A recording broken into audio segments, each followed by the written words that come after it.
The Seven Star Sign, Part 5, Celestial Door Gates. My name is Daniel Vallis, and welcome to our channel.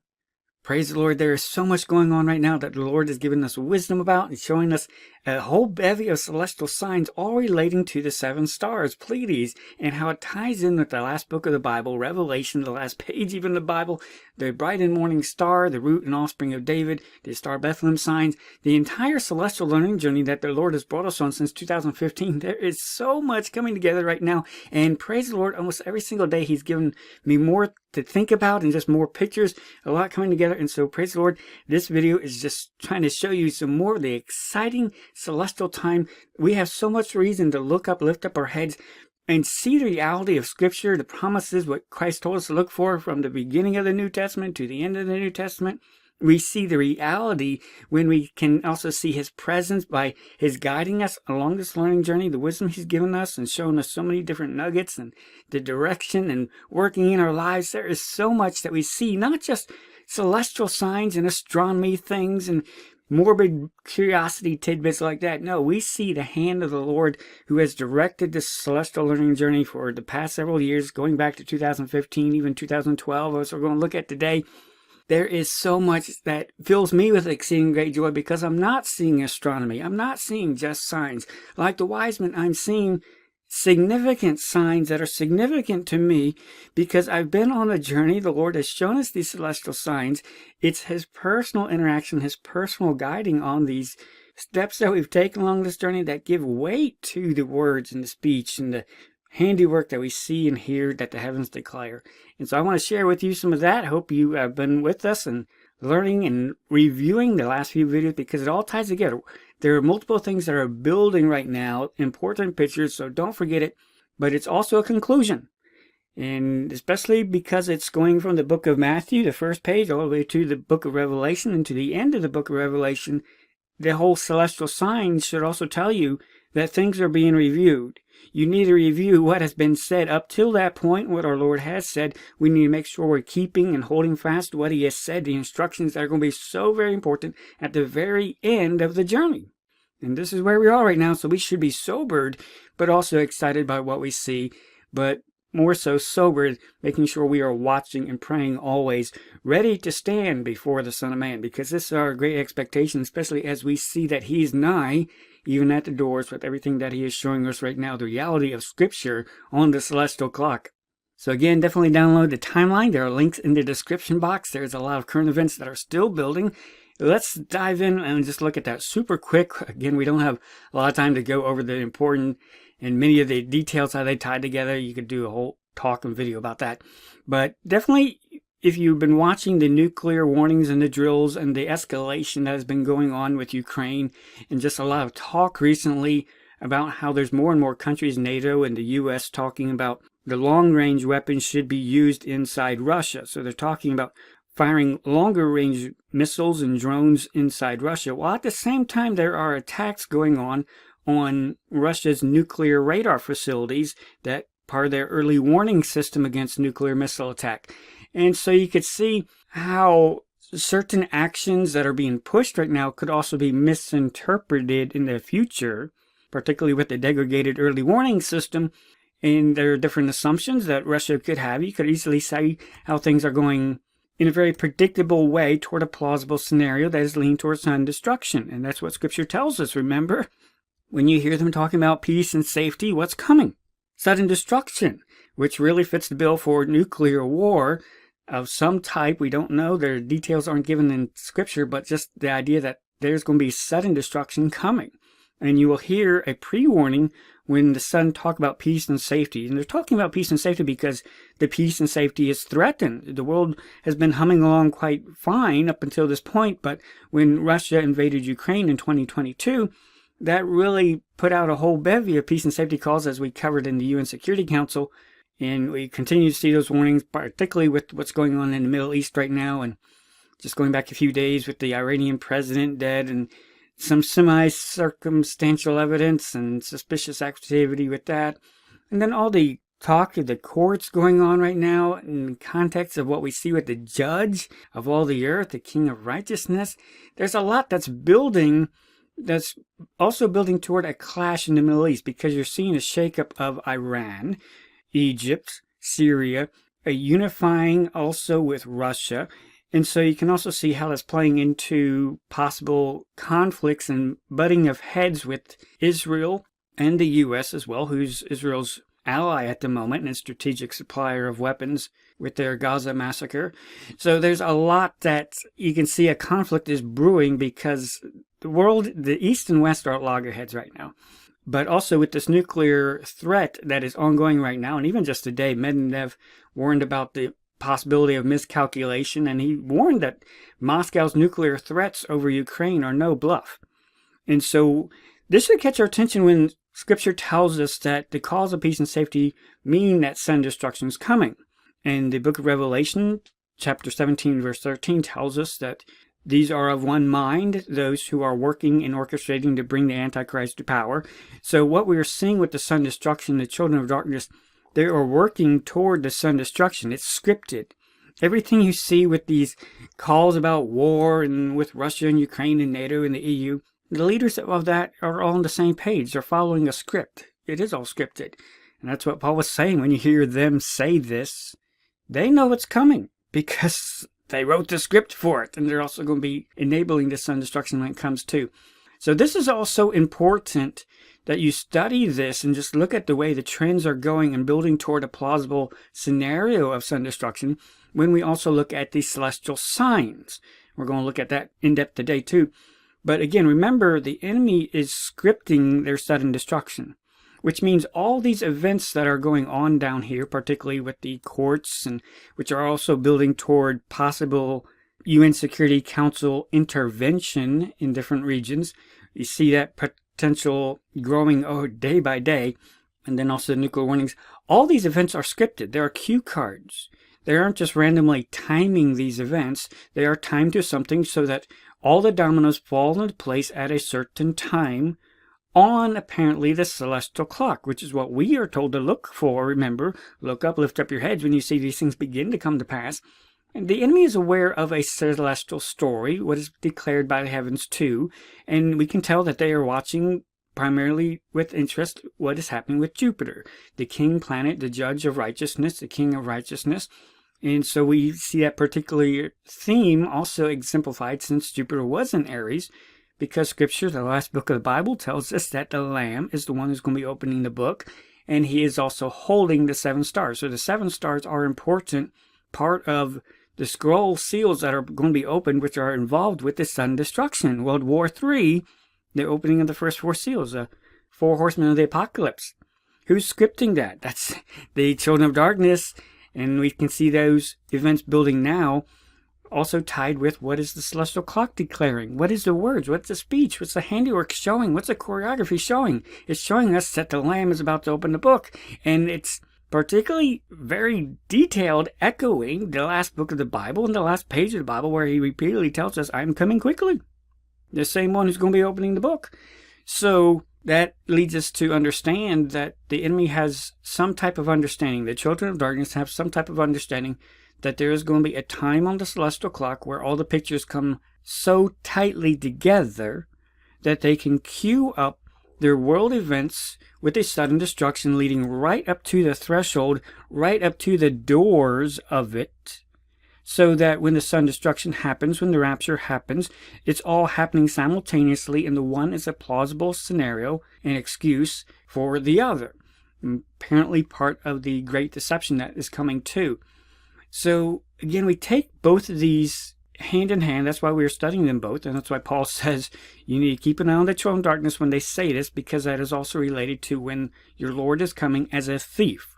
You will not know the exact day or hour, neither will the enemy, but you both will have a very good idea so that they can cue up their events pegged to what they see on the celestial clock, and playing out in the book of Revelation echoes on the clock what's being declared, and you should be able to see the day approaching too. If you are listening to the words and the speech, particularly the words of your Redeemer, what he told you to do, and the instructions as you would see that day approaching. And as you hold fast to his word and are aware of what his word says, you should be able to see it. You should be able to see it. You should be able to hear it with your eyes. And so this is apparently what the Lord is showing us. And again, taking in context everything that he has shown us on the celestial learning journey, that brings the reality of what we do see and hear to a greater importance, that this is very significant and it's being shown to us for a reason. And so I've updated the timeline. Check it out, link in the description box, and just extended up through June 14th. And I showed you that in the last video. Just Jupiter is going to be right in the middle of Taurus, right at the Hyades, the congregated area, that celestial cluster right there, on June 14th. And Jupiter will still be the morning star, and about that time the sun will be further away. It'll be all the way over there toward the tip of the horns of Taurus, so quite a ways away from Jupiter and the Hyades, so you'll be able to see Pleiades and the Hyades and Jupiter as a morning star very clearly around June 14th, where Jupiter is between the Hyades star cluster and Pleiades star cluster. And this is going to be important because this area is known as the Golden Gate of the Ecliptic, and we're going to look at that today, why that's very important. But it's also important that you review what is going on right now. Is it just one or two events that are happening right now? Why is the seven stars so highlighted in the book of Revelation? It brings a lot of attention to it. It's woven throughout the letters to the seven churches. So there is a big hint that there is a tie between the seven stars and the events that are about to unfold with the door opening in heaven and the Lamb opening the seven seals to start the destruction, the sun destruction that's coming, and the judgment as well too. So these do appear to be tied together, which is important while we're watching them, and that's why we call this the seven star sign. But there's a whole bevy of things that are happening here as we focus on the seven stars, which is what the letters to the seven churches focuses on.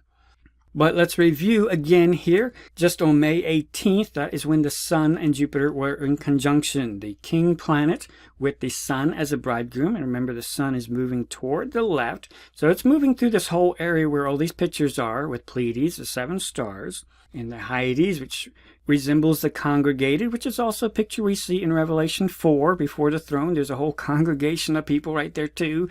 And so again, in sequence, right after the seven stars in chapter 2 and 3, goes right into chapter 4 with the congregated. It's showing us, do you hear with your eyes what the book of Revelation says? This is all reminding us the bridegroom cometh, the king of righteousness cometh, go ye out to meet him. And let's be congregated to him. So that was on May 18th, and then on May 23rd, that is when Jupiter and Venus were in close conjunction, right near Pleiades. And so that was a pretty close conjunction, but that again also reminded us, how did our celestial learning journey start? It started with the star Bethlehem when Jupiter and Venus were in conjunction near the head of Leo the lion. And what does the last page of the Bible remind us? He is the root and the offspring of David. And so in just a few days, June 4th, that is approximately when Jupiter's going to be seen as a morning star, if you have a really good view. But it's also going to be in line with Mercury, conjunction with Mercury. Again, these details are right over there. So, but again, these are happening back to back. May 18th, May 23rd, June 4th. These are just days apart. And between May 23rd and May 30th, that's when Jupiter the King was right in line with Pleiades, along the ecliptic line, where the heavens declare the glory of God. Right along this line, and that he is a judge. Remember that? We looked at those verses, reviewed them in this same series, so we should not be surprised that right here at the seven stars, who is held by who? Held by our Redeemer, held by Jesus Christ, held by the Judge of all the earth. So what story is going on right now? The whole celestial actors are bringing attention to, hello, this area of the seven stars. It's very important. The bridegroom's coming. Go ye out to meet him. Remember, he's the Lion of the tribe of Judah. It's all about the seven stars. Are you listening? Do you have an ear to hear what he's been telling you the past 2,000 years? Because the pictures and the evidence of what the celestial clock is showing you right now should tell you that the subjects that are told to the seven stars are about to be reality too. And so when the king of all the earth, the king of righteousness, is pointing right at Pleiades, we should do a real quick double check of the subjects within those letters too. Make sure we're holding fast. And then again, June 4th, Jupiter with Mercury, the messenger, reminding us again, message going out to the seven stars. The bridegroom cometh, go ye out to meet him. And where are we ultimately going to meet him? We're going to meet him in the clouds and ultimately before the throne of God, be with the congregated. And then on June 6th, that is when Jupiter is going to be, as a morning star, it's going to be brighter. You'll have a better chance of seeing it. But it'll also be entering this area, this zone between Pleiades and Hyades, called the Golden Gate of the Ecliptic. Now, there's some other things in areas known as the Golden Gate and the Silver Gate. Those are some other things, and those don't really have a lot of evidence that we can see in Scripture, but we can see the Golden Gate of the Ecliptic, and we'll talk about this more today. But again, Jupiter as a morning star, which is on the last page of the Bible, as the root and offspring of David, the Lion of the tribe of Judah, entering a gate of the ecliptic. Very important here, right before he reaches the congregated. And then on July 14th, right there, Jupiter will be right in the midst of the congregated. And that is also when Jupiter's going to be directly between these two groups, these two star clusters, right in the midst of it, July 14th, right around 64 degrees, which is considered the gate of the ecliptic, right at the midst of the gate right there. And actually, that should be June 14th in just a few days, next week. So June 6th, June 14th, and then on July 9th, that is when Jupiter will be in line with Aldebaran, the main star there in Taurus, often considered the eye of it, which is very significant. We will cover that as well too. So again, let's just review. There's a whole bevy of significant events with the Sun, with Venus, with Mercury, the messenger, the morning star, Jupiter, the king planet, the king of righteousness, the judge, reminding us who's opening the book. It's the judge, the Lamb, who's also the Lion of the tribe of Judah. A huge emphasis on the Lamb in the last book of the Bible too. All bringing us to the last page of the Bible, which we see coming together in just a few days, next week, June 4th through the 6th and 7th, right up through June 14th, right here at the beginning of summer, which tells us that he is nigh even at the doors.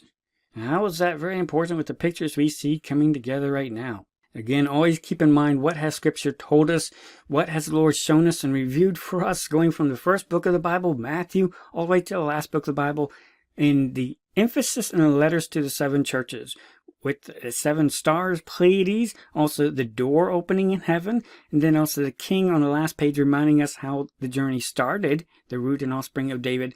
So when we are at a point right now when we look in Scripture, considering how the story started with our learning journey, seeing the parallels with the Star of Bethlehem signs, and where we are now, we see the reality that should cause us to review what has our Redeemer said, because now we should have the full expectation that the reality of what is spoken about in the letters to the 7 churches is now about to become reality. Also the promises, but also the warnings and exhortations that he's going to reward every man according as his work shall be. So we better review, examine ourselves, make sure we are ready to stand before the Son of Man, make sure we are holding fast to his words, make sure we are found so when he comes, especially with so many picture reminders being declared on the heavens that we should expect the reality of that day approaching, and we are right at the door of it. Again, the letters to the 7 churches covers the 7 stars at the beginning, mentions it twice right at the beginning of chapter 12, and then right in the middle, right at the start of chapter 3, again, emphasizing these letters are to all the churches. And the Lord is the one who searches the reins and hearts, and I will give unto every one of you according to your works. Behold, I come quickly. In every single letter, he's emphasizing, I know thy works, I know thy works, I know thy works, I know thy works. What are we bringing forth in our life? He is coming as a thief. All this is predicated on that he is coming. And that is the warning repeated. Behold, I come quickly. I'm coming. This is the way I'm coming. Are you ready to stand before the judge of all the earth, the king of righteousness? And so this is what we soberly need to review, especially the emphasis, hold fast to my word. Hold fast to what I said. Live accordingly. And then immediately after the very last verse of the last letter to the 7 churches, it tells us after this, after these letters that are emphasized to the 7 churches, after this, I looked and saw with my eyeballs, and behold, a door was opened in heaven. Now this should catch our attention, because what has he just told us? He's just told us about another celestial star cluster that's in the heavens, which is Pleiades, the 7 stars. And he said, this represents you. So then he goes right into, after this, letters to those 7 stars, which I know are in the heavens along the line. After this, I looked and I saw a door in heaven. A door was opened in heaven. Again, right in connection with the 7 stars. So is there a door near the 7 stars that should also underscore the reality of how close we are even at the doors? Why does Jesus use that emphasis? You will know that he is nigh even at the doors. And you better be making sure you have an ear to hear what the Spirit saith unto the churches when you realize how close you are and you can see the day approaching because you can see it with your eyeballs. You can see what the heavens declare about the 7 stars, that the reality is about to become real for you. For you. Bring us to the last page of the Bible. Behold, I come quickly, and behold, I come quickly, and my reward is with me to give every man according as his work shall be. I, Jesus, have sent mine angel, my messenger, to testify unto you, the 7 stars, these things in the churches. I am the root and the offspring of David, the Lion of the tribe of Judah, and the bright and morning star. And we see Jupiter emerging right now as the morning star. As the days go forward, it'll get brighter and brighter and easier to be seen as well. So he's both of these. He's the star of Bethlehem reminder, the Lion of the tribe of Judah, the King of righteousness, the judge of all the earth, and simultaneously the bright and morning star. So that also points to a very specific time on the celestial clock, which is where we are right now, while that same King is near the 7 churches that are also spoken of right here too. Right, with the stars and the messenger right nearby too. Surely I come quickly. When we see the reality of these pictures exuded on the celestial clock, we should also understand the soberness and the reality of his promises, that they are sober promises too. He wants us to listen, he wants us to watch, he wants us to pray, always living soberly in light of the reality, but also excited at the reward for faithfulness and going out to meet our beloved, our Redeemer, drawing nigh to him with a true heart. When we act on the promises just like the wise men and we go out to meet him, there is great reward. There's exceeding great joy. There are things that our mind can't even comprehend, our eyes have not seen, for those that love him. And our life will demonstrate whether we love him, whether we've been putting legs on our faith and going out to meet him, especially with everything that he has shown us on the celestial learning journey the past few years. Has it been for naught? Has it impacted us? Or are we just watching like morbid curiosity, like the Pharisees stuck in Jerusalem, who couldn't even be bothered to rise up and go 6 miles down to Bethlehem? What is our life showing? What will our works show at the end of the celestial learning journey? We covered this in our first video, but the first celestial sign that the wise men saw was a celestial event sign. It was a rare, significant astronomical event. But the second time that they saw the star was over Bethlehem, but it really wasn't a rare event. It was a celestial significant sign only because there was a story and journey significance to it. It meant something to the wise men because they had been on a journey. Anybody else looking up in the skies that night would have seen Jupiter standing still, station 1. Okay, whoop-de-doo, it does that all the time.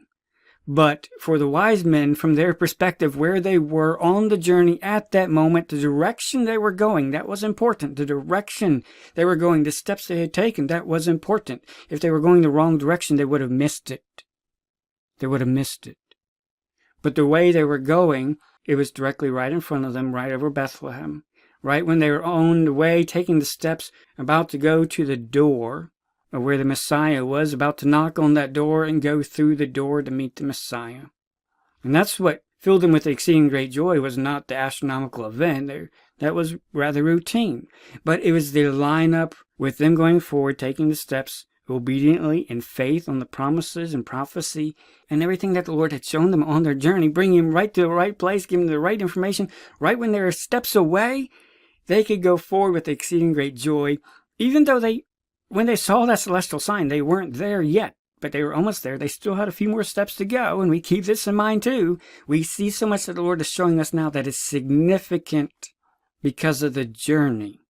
It's significant because of the story that's being told. That's amazing too, but it has exceeding great significance to us because of the journey and the direction we are going when we put legs on our faith and go out to meet him, looking up and lifting up our heads. And so, friend, this is amazing to consider, and just something I've been reflecting on for the past few weeks, actually, especially around April 24th. Just when I went out to look up at the stars and just take a few more pictures of Jupiter before it got washed away by the sun's glare. And we covered this in our recent videos, but down here is Jupiter right near the horizon.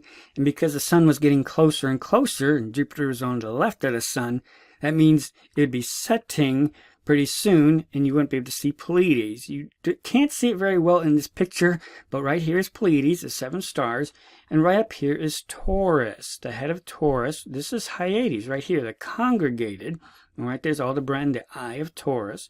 So you can see how well these star clusters stand out. Taurus, Hyades right there, and Pleiades, the 7 stars.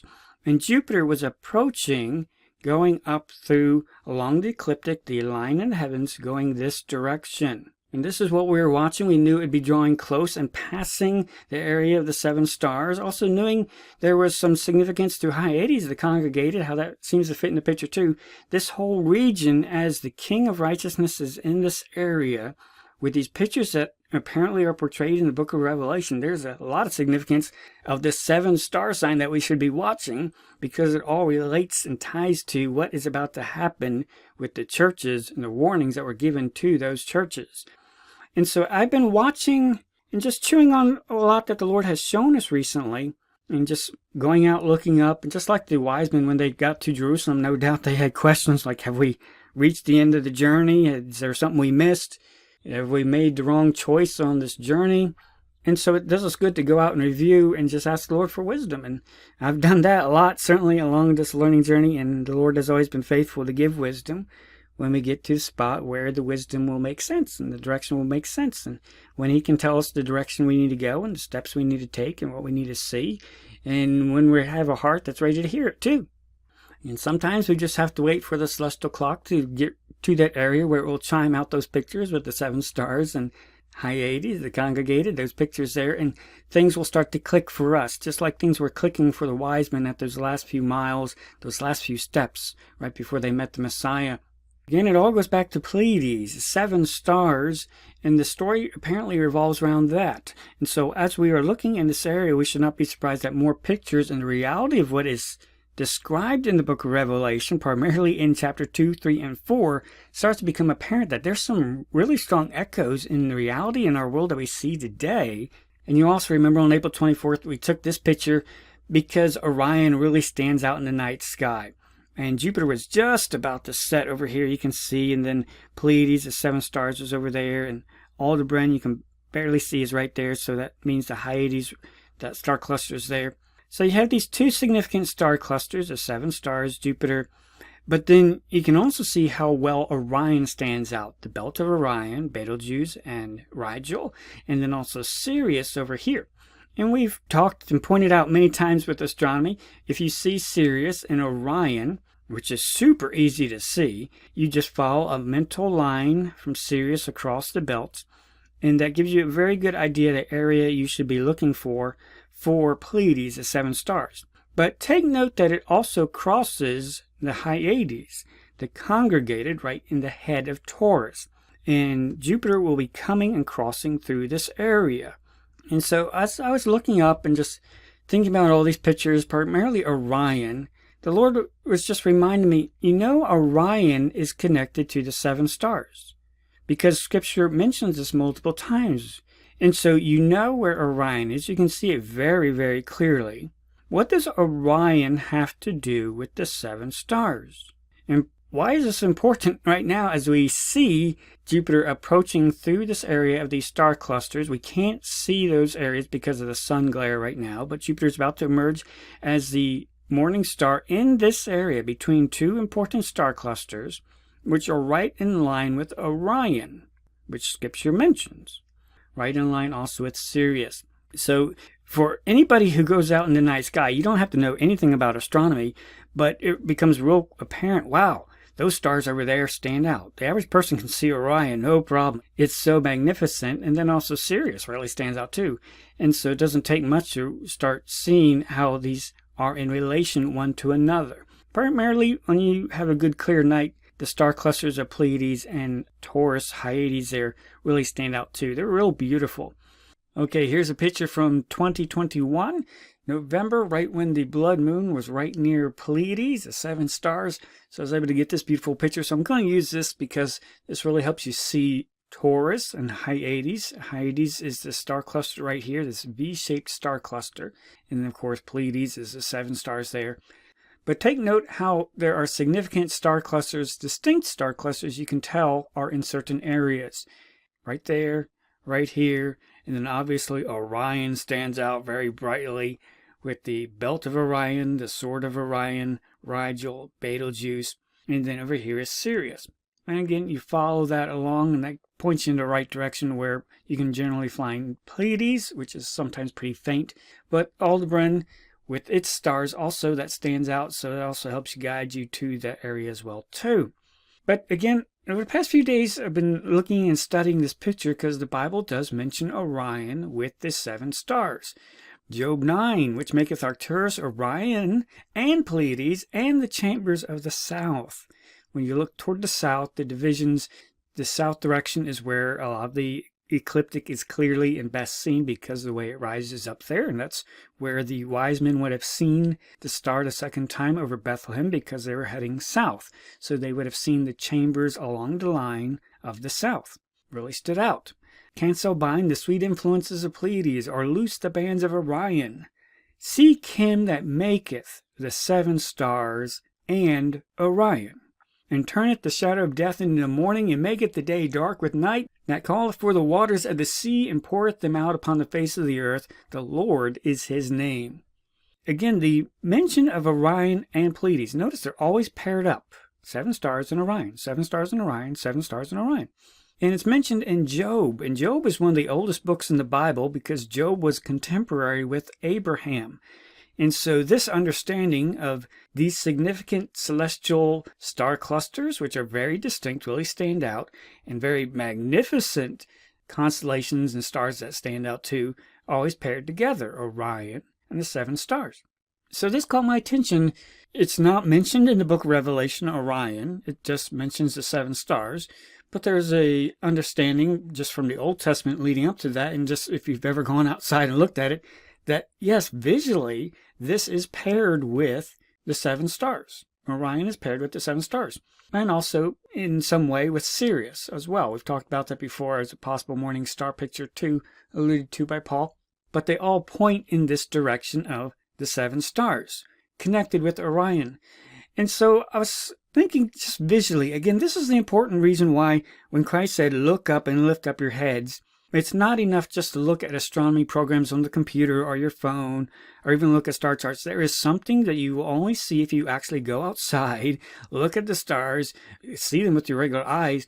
You can really see the significance of how certain constellations pop and really stand out to your eyes. You can say, oh yeah, your eyes can quickly go from one constellation to a star cluster and Pleiades and Hyades because they really pop. When you take a picture with a camera, sometimes it picks up because you have to do a long exposure.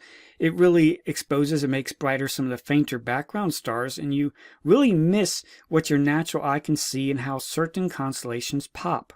And so when the Old Testament ties these two together, Orion and Pleiades, he's talking about something visually that really stood out. And so I was looking at this and just considering and mulling over because Jupiter is drawing close. It's moving in this direction. It's traveling along the same line that the moon travels along, the ecliptic line. So Jupiter is traveling along this line. It's just now past Pleiades, but it's going to be passing the congregated Hyades as well too, right between these 2 star clusters. So there's a visual picture that also hints at what the Old Testament talks about. And so I just visually drew some lines because there are very distinct stars with Orion, the belt, the head, and the feet of Orion, Betelgeuse and Rigel. And so just drawing some lines, how they do point, even the very structure of it, your eyes follow the one leads toward the other. And so I know Jupiter was going to be passing through this area here, the same area that Orion points in this direction. And it stood out that right in the same cone of attention, which is also in line with Sirius, Sirius also points in the same direction, is the other star cluster of Hyades, the congregated, right, with the very distinct eye that stands out of Taurus. So you have the head of Taurus right here too. So again, just when you go outside and look with your eyeballs, there's already a visual line that is pointing your eyes between these two structures here, these two star clusters that really pop, and Orion. Again, your eye will notice, and it really stands out. Even in the corner of your eye, you can see the 7 stars. It's unique how it stands out, even though it's so faint. You can see it out of the corner of your eye. But then also Hyades. And even in Greek mythology, it is interesting how they are considered the half-sisters of Pleiades, the 7 stars, who are also considered sisters there too. So in a way, the stories are echoing each other and related. There's an understanding that they go together. Even from an ancient perspective, going back to the time of Job, is well understood that these are connected, and you will see certain ones in sequence going together. Now, when you connect an imaginary line between the 7 stars, Pleiades and Hyades, which is also right in visual line with everything else that's pointing in this direction, that's a unique astronomical key, because this is crossing the ecliptic line right here. And the ecliptic line is mentioned in Psalm 19. It's the line that the moon and the planets and the sun, they all travel along the ecliptic line. That's a circuit in the heavens. And they will wobble around it to travel, but they'll stay close to the line. But an interesting factoid is that if you can see Hyades and the 7 stars, and Orion and Sirius, and it points you in this direction, and these 2 star clusters, notice how they straddle the ecliptic line, one on either side. And since all the moon, sun, and planet travel along this line, that means they all pass through between these 2 posts here, these 2 star clusters. And this area is known as the Golden Gate of the ecliptic, because these 2 star clusters, all the moving planets and roving planets, the sun, the moon, will pass between these 2 doorposts, so to speak, because they really stand out on either side of the ecliptic. And so this is the Golden Gate of the ecliptic. And again, just visually, it stands out with such prominent, distinct constellations pointing and highlighting it. This structure that is in the heavens, that there's a crossing right here along the ecliptic with a unique gate, posts on either side that straddle the ecliptic, and everything passes between it. And here's just a quick video where you can see how all the planets, they all pass right through these 2 posts. And so it's understood that there's this gate in the heavens that is right in line with Orion and Pleiades. It's real easy to find, and all the moving planets and actors on the celestial stage will go through these gates between these posts right here. The Golden Gate of the ecliptic is an asterism in the constellation Taurus that has been known for several thousand years. The constellation is built by the 2 eye-catching open star clusters of the Pleiades and the Hyades that form the 2 posts of a virtual gate at the 2 sides of the ecliptic line. Okay, of course, this isn't something you hear a lot about in astronomy, but it is interesting how it fits in with everything we see in the book of Revelation right now, as Jupiter is approaching this area of the Golden Gate of the ecliptic, accentuated by the 7 stars, which are mentioned multiple times in the letters to the 7 churches, with the connection that he is coming quickly. And then what is right after the letters to the 7 churches? Revelation 4:1. After this I looked, and behold, a door was opened in heaven. And that Greek word there means a door or a gate. It's some type of portal or entrance, a door or a gate. The Golden Gate of the ecliptic.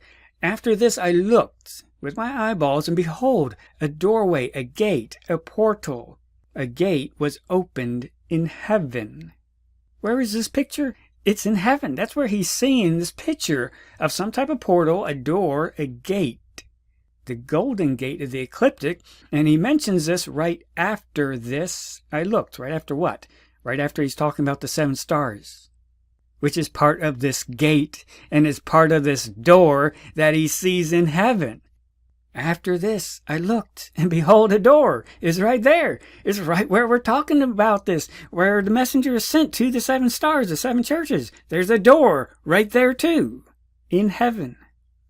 Friend, this should knock your socks off when you consider what is on the celestial clock, what we're looking at right now, that Jupiter is approaching a gate, a doorway, right in connection with the 7 star sign that is even plainly described in the book of Revelation, the letters to the 7 churches. And it's right in connection with, I heard as it were of a trumpet talking with me, which said, "Come up hither." Very interesting echoes and parallels with what Jesus Christ said too, and what we also know is going to be happening when we see him the second time, where he's going to come and take us to where he is, which is in heaven. We're going to be going through a heavenly gate, a heavenly doorway, with the King, with the bridegroom, with our beloved. And this picture is declared literally right on the celestial clock where we are looking at right now. A doorway, a gate in the heavens, tied to the story we're looking at, this declaration with the 7 stars. The golden gate of the ecliptic account in Revelation, which of course should also start reminding us, wait, doesn't the Bible talk about doors with prophecy and Christ returning? Isn't there a mention of doors more than once with Christ's return? Matthew and Mark are parallel passages that are almost verbatim, and they both say the same thing. Now learn the parable of the fig tree. When his branch is yet tender and putteth forth leaves, ye know that summer is nigh. So likewise ye, when ye shall see all these things, know that it is near, even at the doors. The doors, which is the exact same word used in the book of Revelation, that door, gate. What is near? You are near at the very doorstep of the reality of these promises and this prophecy about to be fulfilled. Verily I say unto you, this generation shall not pass till all these things be fulfilled. You are going to see things that will tell you literally you are nigh even at the doors that are about to be opened. That's not just an expression he's using. He says you will know. You will know that it is nigh. You will know that you are even at the doors. Even at the gates. Wow, friend, this should knock your socks off. It is truly blessing me what the Lord is showing us here, the reality of his word. Are we holding fast to it? And of course, that is Matthew and Mark. It also reminds us Luke is a parallel passage directly to this too. And when these things begin to come to pass, then look up and lift up your heads, for your redemption draweth nigh. And it's a parallel passage. He goes right into the fig tree and all the trees. The exact same passage, so when he says, for your redemption draweth nigh, you automatically tack on what was also mentioned in parallel passages. You will know that you are even at the doors, and that is when you should be looking up and lifting up your head so you can see you are even at the doors. You're right in front of the doors. You're right in front of the gates. But it should also sober us at Luke 21 that tells us to look up and lift up our heads with the parallel passages telling us you will know that it's nigh. You're even at the doors. You're that close. You're right at the gates of it. That's where Jesus Christ also said, then take heed to yourselves, though, as you look up and lift up your heads. Lest at any time your hearts be overcharged with surfeiting and drunkenness, being punch drunk on the cares of this life, and so that day, where you're right at the door of prophecy being fulfilled, the door, the gates, you're right at the doorstep and the threshold of it. And so that day come upon you unawares, you aren't even aware how nigh you are. For as a snare shall it come on all them that dwell on the face of the whole earth. Watch ye, therefore, and pray always, that you may be accounted worthy for 2 things, to escape all these things that shall come to pass, and to stand before the Son of Man, being found acceptable in his sight. Friend, this should be exciting. It should bless the socks off of us, but it should also greatly, gravely sober us when we realize the reality of this picture that is showing us literally we are at the door, we are at the threshold, the door is about to open, we are right at the gate. We are right at the gate of the snare about to spring. We are right at the gate of all these things about to happen. We should be watching ourselves, therefore, watching ourselves so much the more, taking heed to ourselves, assessing ourselves, watching our heart, and praying always, making sure our relationship is close to the Lord, especially when we're practically knocking on the door. Right at the threshold of it, and the celestial clock is showing us how close we are even at the doors. The very doors that are mentioned in connection with the 7 stars. He that hath an ear, let him hear what the Spirit saith unto the churches. Behold, I come quickly. And when these things begin to come to pass, then look up and lift up your heads. For your redemption draweth nigh, and you better realize how close you are. That you're even at the gates. You're even at the doors. Live like it. Live like it. Which also reminds us that parallel passage in Matthew goes directly into the parable of the wise and foolish virgins.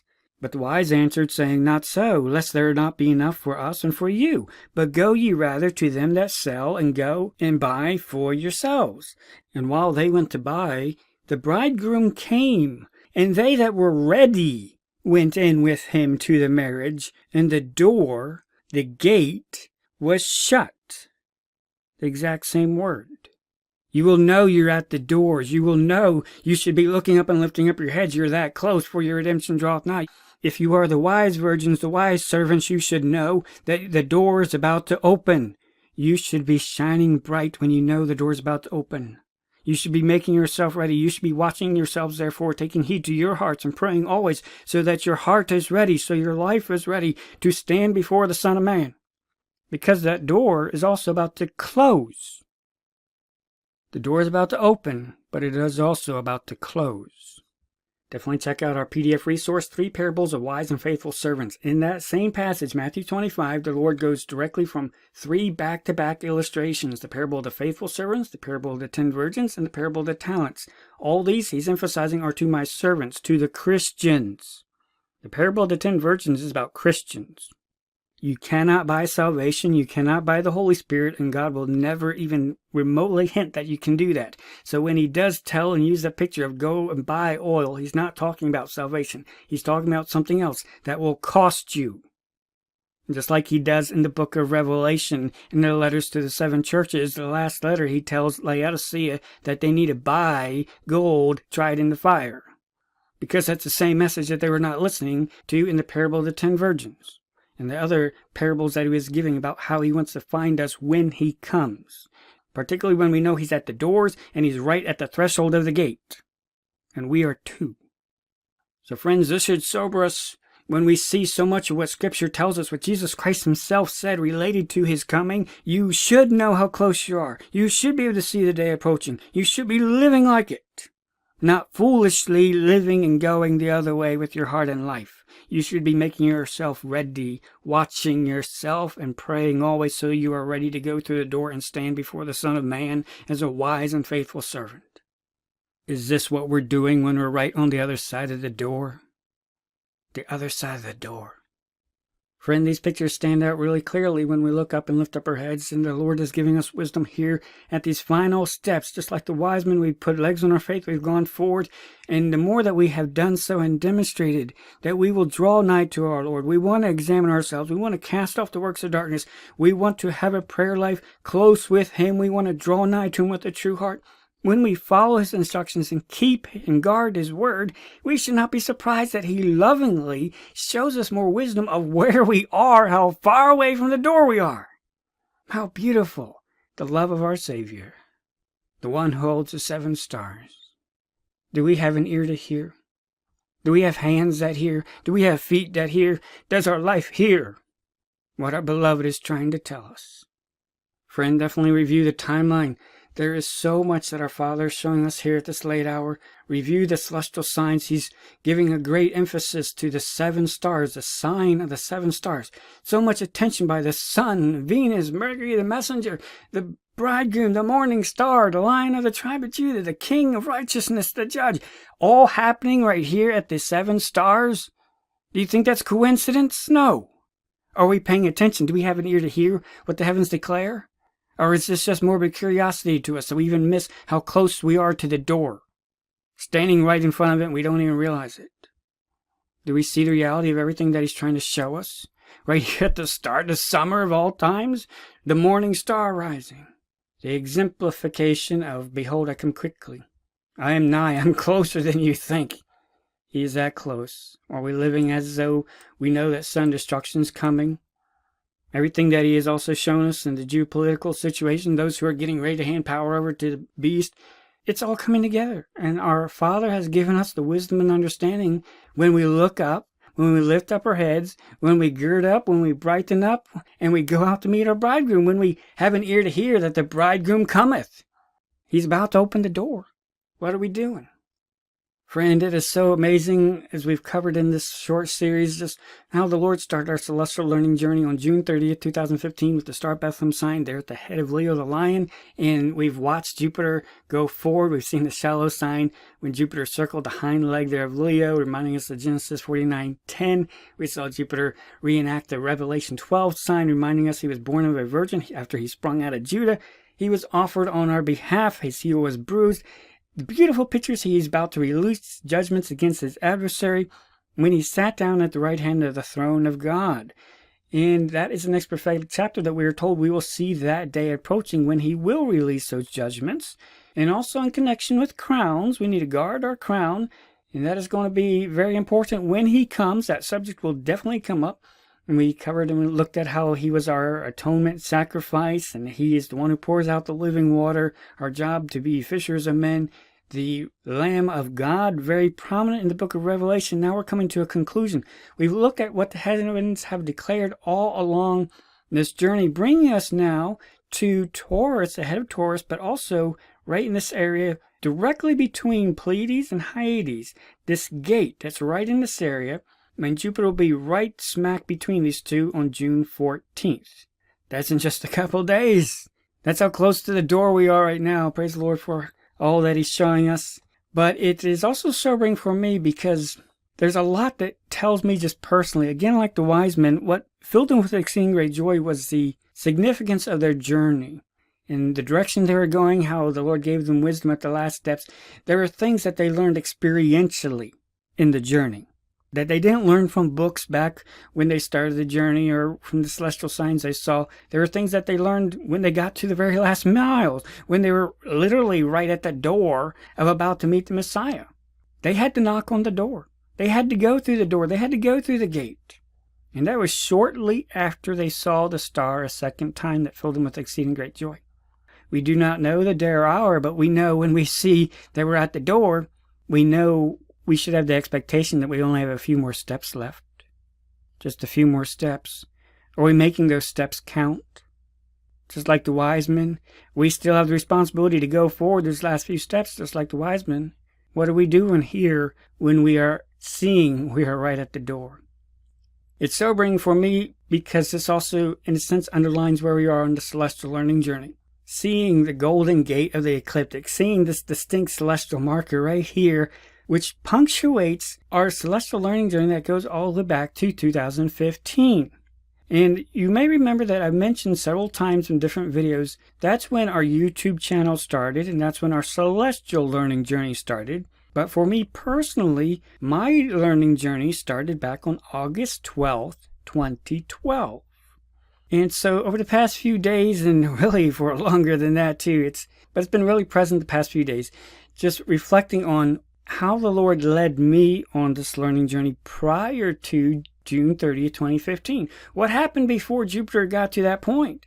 Well, he had me set aside to start doing the prophetic research, particularly about the last generation, the fig tree prophecy, when he said, you see this, look up and lift up your heads, but it's distinctly about the last generation. When Jupiter was in line with the eye that is in Taurus, Aldebaran, the bright red star, that is when the Lord brought things to my attention 2 weeks before August 12, 2012. And he also started laying on my heart at that time, those 2 weeks prior, the fig tree prophecy. Start doing research about the last generation. Start figuring out how much time would be left prophetically and the things that have happened in this window. And just learn more and just brush up on the prophetic understanding of how short time is. And are we living like it? Do we know what time it is? You will remember that phrase a lot.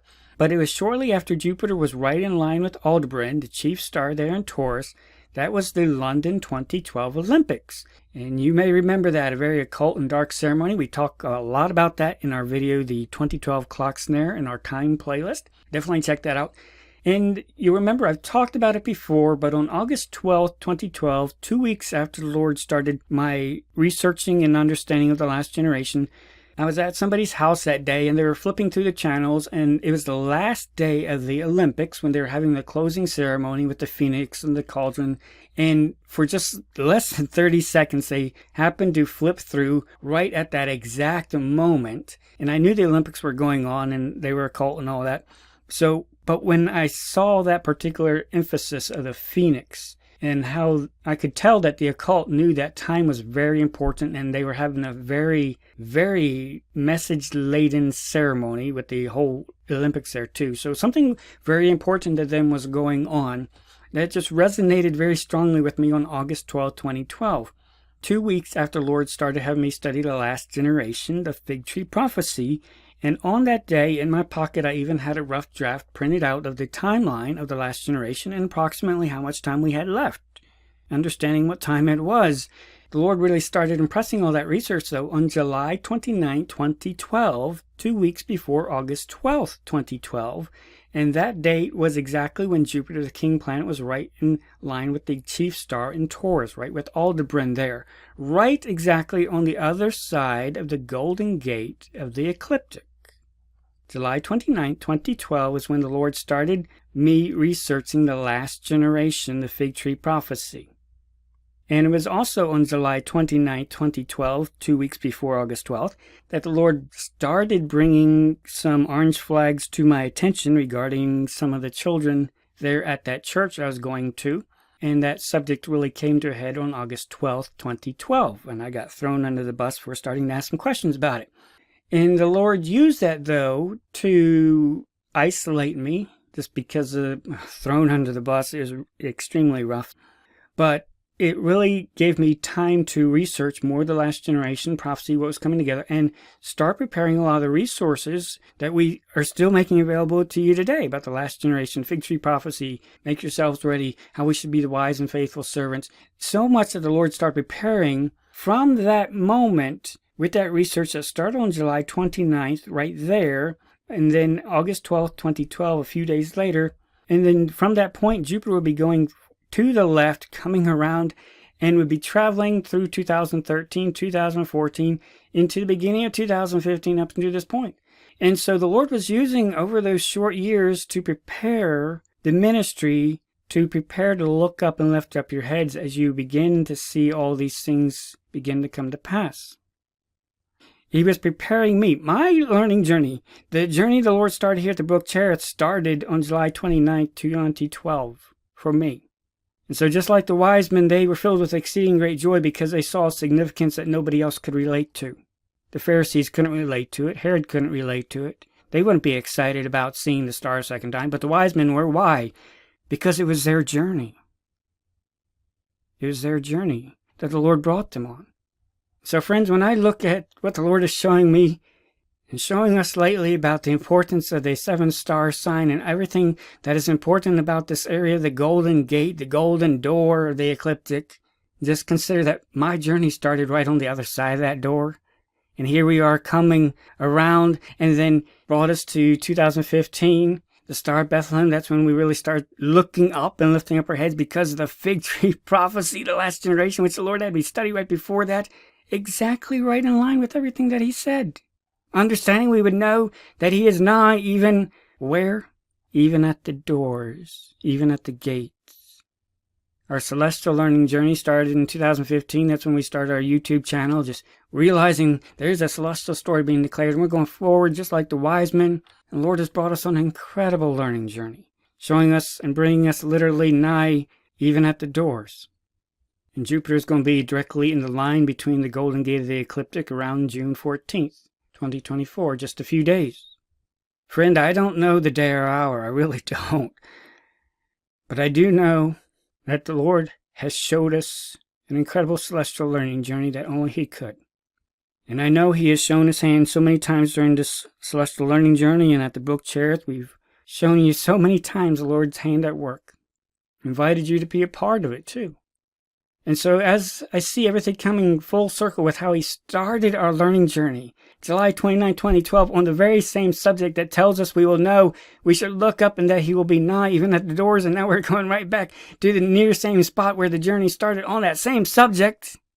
I may not know the day or hour, but I know we're at the doors. We only have a few steps left, and for me, this 7-star sign is very significant because of the journey. I couldn't do any of this by myself. The Lord is the one giving wisdom as we hold fast to his word, what it says, as we look at it, we study it, especially in this series. see what it says we should do and how we should live, and then he shows us how close we are to the door. How beautiful is that? He has been with us the entire journey ever since 2012. And that is what fills me with exceeding great joy. Again, I don't know the day or hour, but I can see his hand at work, and that alone tells me how close I am. And that I can be filled with exceeding great joy. And not just now, not just with the wisdom, but even recently, this 3 months ago, I mentioned it on the timeline, didn't make a video about it, but I had to move from the old Brook Cherith where we were. And I had mentioned it prior to that. That's why we're getting everything ready to move anyway. But the Lord just worked some unique circumstances. On February 28th, 2024, about 3 months ago, the Lord had me move.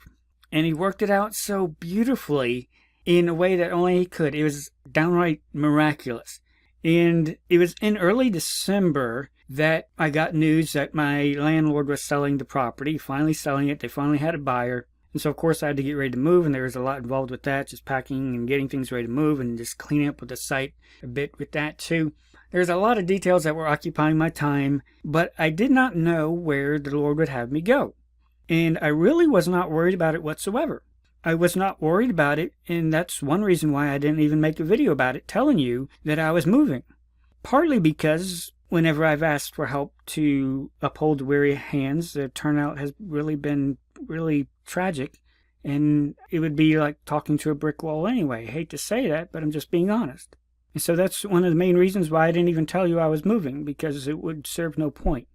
Because that was constantly demonstrated along this entire learning journey where I kept asking for help, and the Lord was showing you so much and showed you so many times that he was leading and guiding, and yet so few wanted to even be a part of what the Lord was showing us, that his hand was throughout the whole thing. So I didn't even bother telling you because I knew there would be no point. And I also knew that the Lord would open up the doors because he was orchestrating the move in his own timing. And so this was when Jupiter is around the head of Aries. And so we had talked about that. We made a few videos about that. Took some photos of that. We showed you all that. But then I just really had to get busy on moving and packing and all that. So I didn't have time to make other videos. And really there was no point because a lot of people really aren't interested in these videos anyway. So I also knew the Lord was doing something unique. And so people started asking me, even the buyers who had bought the farm, of course they're interested in, have you figured out where you're going to move to yet? Or what are your plans? And I told them right up, even in December when I got the news, I told them, I don't know where I'm moving, but I'm not worried about it either. Because the Lord has brought me along this path. He's orchestrated everything at the Brook Cherith. That's why I call it the Brook Cherith, just like Elijah by the Brook Cherith. The Lord met his needs with the ravens, worked miraculously. We've seen that ever since the time the Lord brought me here. I wasn't worried about it because he's always showed us that constantly that his hand and his leading on this journey was ever present. I had no reason to doubt it. And I knew he was orchestrating it. So I told him straight up that the Lord will handle that when we get there. I'm not worried about it. I'm just going to worry about packing up and doing what I need to do. I'm going to stay busy until he gives that information. And just like Elijah at the Brook Cherith, remember, he stayed there till the brook dried up, and then the Lord instantly directed him to go to the widow of Zarephath with the barrel of meal, and immediately took care of his needs. Elijah didn't have to worry about that, although he did see the brook drying up. And so I told him straight up, this is the same process. The Lord will take care of it when we get there. And I had no financial opportunities. There was really no human recourse for me to fall back on. I knew the Lord would have to take care of the move because I had no resources. Very few people help out the ministries. I knew the Lord would have to completely do it. And that was also another reason why I didn't tell anybody, because I knew the Lord would do it completely of his own doing, and I would not be able to say someone else orchestrated it. And that's why I deliberately also didn't tell you, because I wanted to see the Lord work, because I was already seeing the Lord work. This whole journey I've seen him work. And so I told him that too. The Lord will handle it when we get there. And so praise the Lord, it took a while for all the contracts and the closing and all the bank stuff to finally get worked out. But over that time, the new buyer kept asking me, have you figured out where you're moving yet? What are your plans? And how soon are you going to be able to get out? But praise the Lord, just out of the blue, early in January, he came to me and he told me, don't worry about moving. When we finalize the sale, there's some renovation that we have to do anyway. You don't have to worry about moving right away. You have some time to work out the plans, whatever you're working on. And so it's just amazing how the Lord worked out different things. There was no rush for me to move, and I knew the Lord was working miraculously for me to stay there and work on different things that had to be tended to at that time. But the Lord was also orchestrating the move, just like the brook drying up. I could observe it. I could observe his hand at work. And so again, I was not worried. I told him that in January. I told him that in the beginning of February. And so even close to 30 days after the sale was finalized and they're doing renovation, and they're also starting to let me know, okay, we're going to be done with the renovation soon. We're going to be moving in. We'd like you to be moving out. And of course, I'd been working on that in the meantime too. And so even into late February there, what are your plans? Where are you moving? I don't know, but the Lord will orchestrate it when we get there, and he's already orchestrating everything.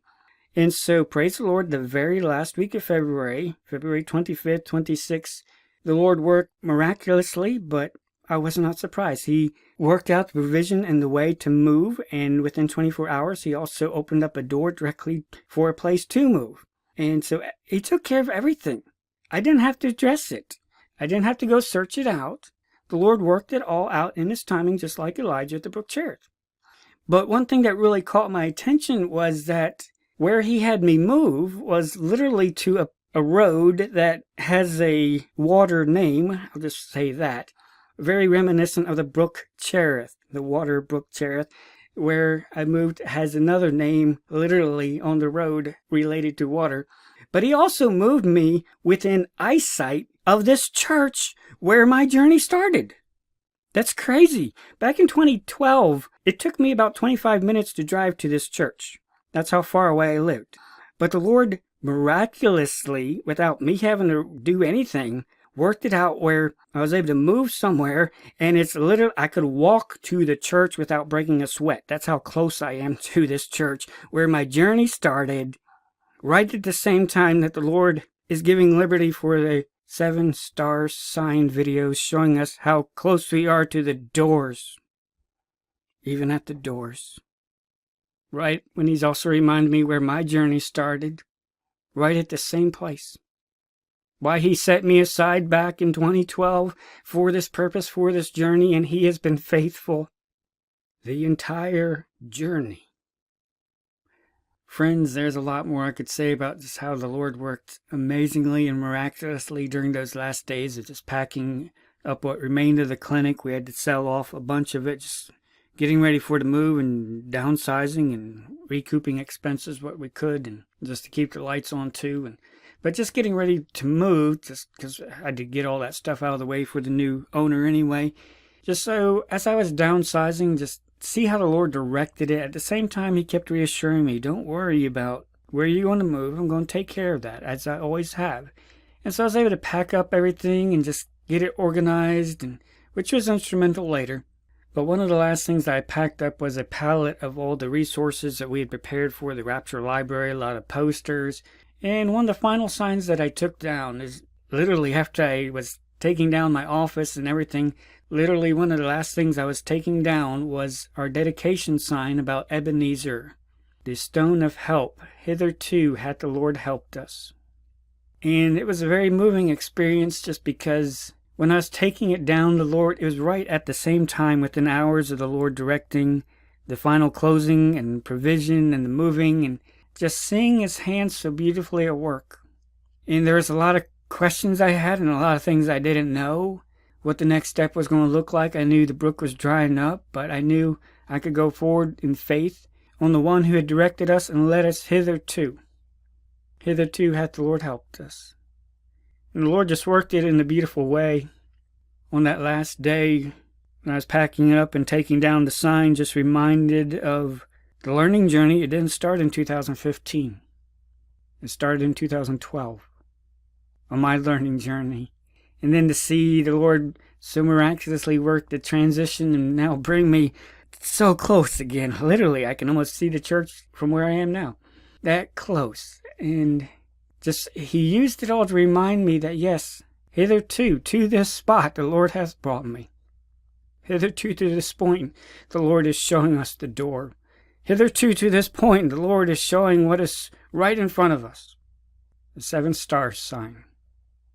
The picture is so real in the letters to the 7 churches, the book of Revelation. It all shows us the reality of his promises, the reality of how close he is even at the door. On this learning faith journey, he truly has been our Ebenezer, our stone of the help. Hitherto hath the Lord helped us. And just like the wise men, I can see the doors. With all that he is showing us, not just on the stars, not just on the pages of Scripture, but in our own lives, the tangible reality, how he wants us to know that we are nigh, even at the doors. When we look up and lift up our heads, we can see the doors. We can see the journey that he has been showing us all along, how it leads to a natural conclusion that started on the first page of Matthew. It's come all the way through the constellations, telling the story, even telling us the next chapter that we will see the day approaching. We're looking for him to appear the second time. All our life should be living in light of his appearing. Are we living to stand before the Son of Man, making ourselves ready? Are we striving to be the wise and faithful servants? And now he has so clearly and beautifully shown us we are near at the doors, the last page of the Bible. The letters to the 7 churches, the 7 stars, the door in heaven, the promises, the exhortations, the reminders, the King of righteousness, the judge of all the earth, approaching the 7 stars, approaching us. He has sent his messenger. There's been so many trumpet calls at midnight telling us how close we are. The bridegroom cometh. Go ye out to meet him. Are we the wise and faithful servants? Or are we the servants who have an ear to hear what the Spirit saith unto the churches all these years along this journey, where he has shown us every step of the journey?